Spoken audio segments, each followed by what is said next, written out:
as run down as the house. No horse lover ever let that happen.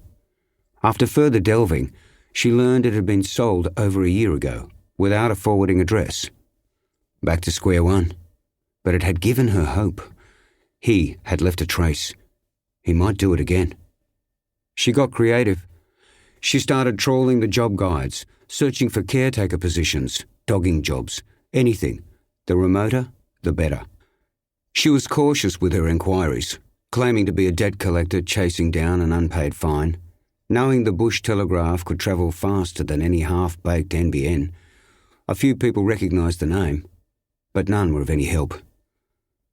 So she got desperate, uploading what photos of him she had to a burner Facebook account, and started reverse image searching.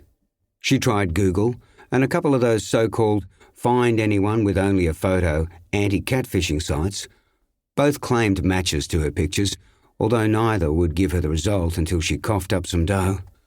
The results were next to useless, but they sparked a new line of inquiry.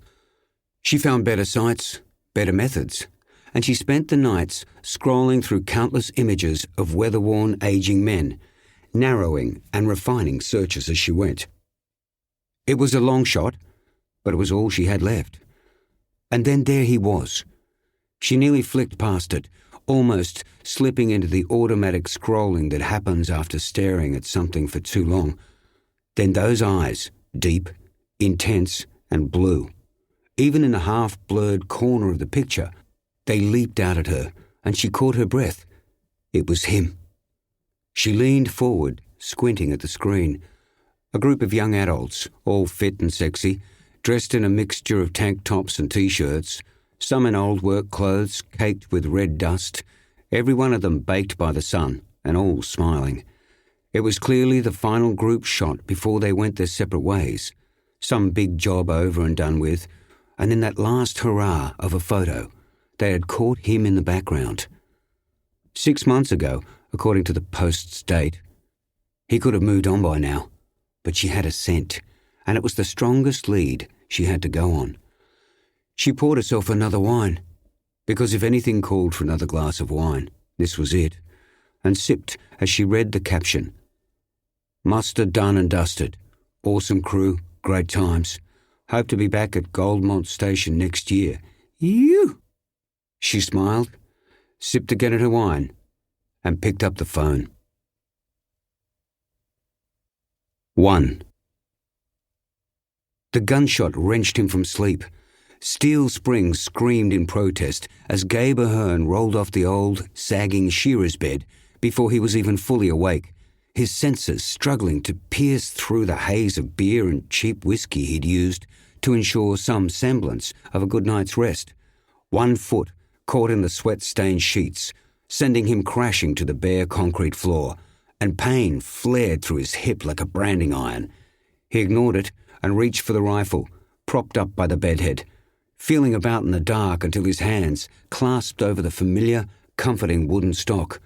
Torchlight flashed through the window pane, briefly illuminating the room and reflecting off the single photo frame on the dresser. Gabe swore, fumbling with the safety while shuffling back on the floor to prop himself against the wall and raise the gun's barrel towards the door. It wavered. The whole bloody room wavered, spinning about as he fought for control. They had come for him, finally, prowling around with torches, looking for his scent, for his trail, and they had found it, even all the way out here, even after all this time. Those bastards had found him, and he knew they eventually would. Somewhere along the line, he'd fucked up. He had left a sign. He had left a trace. Another gunshot echoed through the sticky night. Christ, who are they shooting at? Mitch? Laura? Jesus, the kids? He made to rise and collapsed again, his balance failing. He drew in deep breaths, gasping as the thick, humid air filled his lungs. Damn those beers. He needed to get his head clear, to think, to... Again, brilliant white torchlight flared outside like a strobe, like bright lightning. He jumped as another gunshot rolled across the sky, close enough to send a shudder through the window pane, like thunder. Gabe closed his eyes. To keep listening to this audiobook, I've left you a link in the description so you can do it, at no cost thanks to Audible's 30-day free trial.